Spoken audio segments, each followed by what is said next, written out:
चलिए आज एक बहुत ही खूबसूरत कविता मेघ आए की दुनिया में चलते हैं।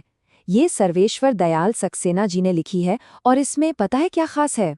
यहाँ बादल सिर्फ बादल नहीं है बल्कि एक बहुत ही खास मेहमान बनकर आते हैं। Welcome to EduRev. तो चलिए हम सब साथ मिलकर इस कविता की हर एक परत को, हर एक खूबसूरती को आराम से समझते हैं। कभी सोचा है कि बादल भी एक इज्जतदार मेहमान की तरह आ सकते हैं? यही तो इस कविता का जादू है। कवि ने एक बिल्कुल आम सी घटना को, यानी बारिश के आने को, एक इतना खास, इतना इंसानी अनुभव बना दिया है। कमाल है ना? तो शुरुआत करते हैं। इस पहले हिस्से में हम देखेंगे कि कवि ने कैसे पूरी प्रकृति को जैसे इंसानी एहसासों से भर दिया है। यहाँ पर, जैसा मैंने कहा, बादल सिर्फ बादल नहीं बल्कि एक बहुत ही आदरणीय अतिथि हैं। अच्छा, इस कविता को समझने के लिए एक कॉन्सेप्ट बहुत ज़रूरी है। उसे कहते हैं मानवीकरण, या इंग्लिश में पर्सोनिफिकेशन। इसका मतलब क्या है? बहुत सिंपल है। जब हम किसी बेजान चीज़ को या प्रकृति को इंसानों जैसी क्वालिटी दे देते हैं, जैसे कि वो भी सोच सकते हैं, महसूस कर सकते हैं, और कवि ने यही जादू इस पूरी कविता में किया है। तो चलिए अब इस कविता के बिल्कुल दिल में उतरते हैं। इसका जो कोर आइडिया है उसको समझते हैं। एक इतनी खूबसूरत तुलना की गई है ना यहाँ कि बस मजा आ जाएगा। देखिए, ये जो स्क्रीन पर दिख रहा है ना, ये इस कविता का सीक्रेट कोड है, समझ लीजिए। अगर ये समझ आ गया तो पूरी कविता एकदम क्रिस्टल क्लियर हो जाएगी। देखिए, जो मेघ हैं यानी बादल, वो कौन है? वो है शहर से आए हुए दामाद। और उस जमाने में गांव में दामाद का बहुत आदर सत्कार होता था।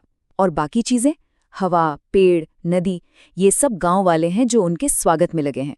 हर एक का अपना एक रोल है।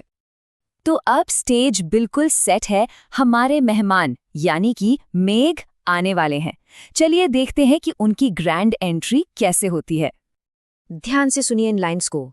मेघ आए बड़े बनठन के संवर के, आगे आगे नाचती गाती बयार चली, दरवाजे खिड़कियां खुलने लगीं गली गली, पाँव आए हो गांव में शहर के। जरा इमेजिन कीजिए इस सीन को। शहर से कोई मेहमान एकदम तैयार होकर बन ठन कर गांव में आ रहा है। सोचकर देखिए कैसा माहौल होगा वहां। अब इसको थोड़ा ब्रेक डाउन करते हैं। मेघ बंधन के आए हैं यानी बिल्कुल शहरी दामाद की तरह सज धज कर उनके आगे आगे नाचती गाती बयार चल रही है। यानी जो ठंडी हवा चलती है ना बारिश से पहले, वो ऐसी लग रही है जैसे छोटी छोटी लड़कियां खुशी से नाचती गाती हुई खबर दे रही हैं कि मेहमान आ गए। और फिर दरवाजे खिड़कियां खुलने लगीं।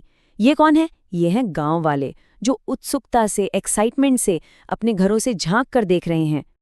अच्छा, गांव के लोग तो झांक ही रहे हैं, लेकिन उनके अलावा प्रकृति के जो बाकी तत्व हैं वो कैसे रिएक्ट कर रहे हैं इस ग्रैंड एंट्री पर?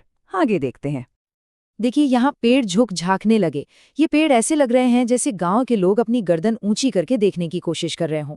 फिर धूल भागी घाघरा उठाए, यानी जो आंधी से धूल उड़ती है वो ऐसी लग रही है जैसे कोई लड़की अपना घाघरा उठाकर खुशी में दौड़ रही हो। और सबसे खूबसूरत, नदी ठिठकी घूंघट सर के।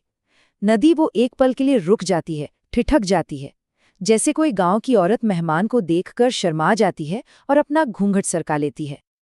तो मेहमान गांव में आ चुके हैं। अब देखते हैं कि उनका स्वागत परिवार के लोग कैसे करते हैं। यहाँ परिवार से मतलब है प्रकृति के वो हिस्से जो सबसे करीबी माने जाते हैं।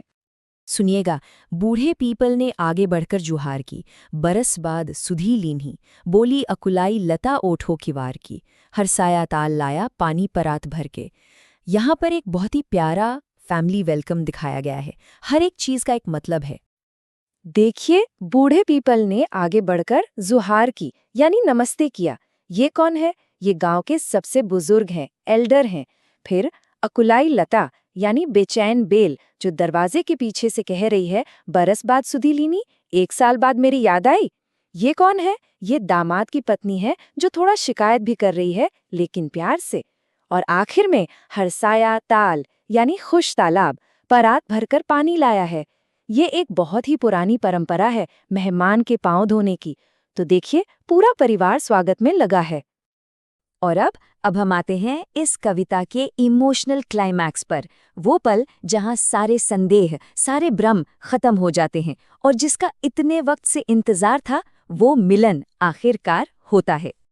क्षितिज, अटारी, गहराई, दामिनी दम की, क्षमा करो गांठ खुल गई अब भरम की, बांध टूटा झरझर मिलन के अश्रु ढरके। इन लाइंस में ना एक टेंशन से रिलीज की तरफ का सफर है। चलिए समझते हैं। तो होता क्या है? सबसे पहले दामिनी दमकी, यानी आसमान में बिजली चमकती है। ये बिजली सिर्फ बिजली नहीं है, ये वो मोमेंट है जब पत्नी को यकीन हो जाता है कि हाँ, मेरे पति सच में आ गए। उसके बाद क्षमा करो, गांठ खुल गई अब भरम की, मतलब अब तक जो शक था, जो शंका थी, वो सब खत्म हो गई। और आखिर में बांध टूटा, मिलन के अश्रु धरके, सारे इमोशंस का बांध टूट जाता है और खुशी के आंसू बारिश बनकर बरसने लगते हैं। यही है वो मिलन। तो पूरी कविता समझने के बाद एक सवाल उठता है, इस कविता का दिल क्या है? आखिर इसमें ऐसा क्या है जो इसे इतना खास बनाता है? चलिए इसका सार समझते हैं, इसको समराइज करते हैं।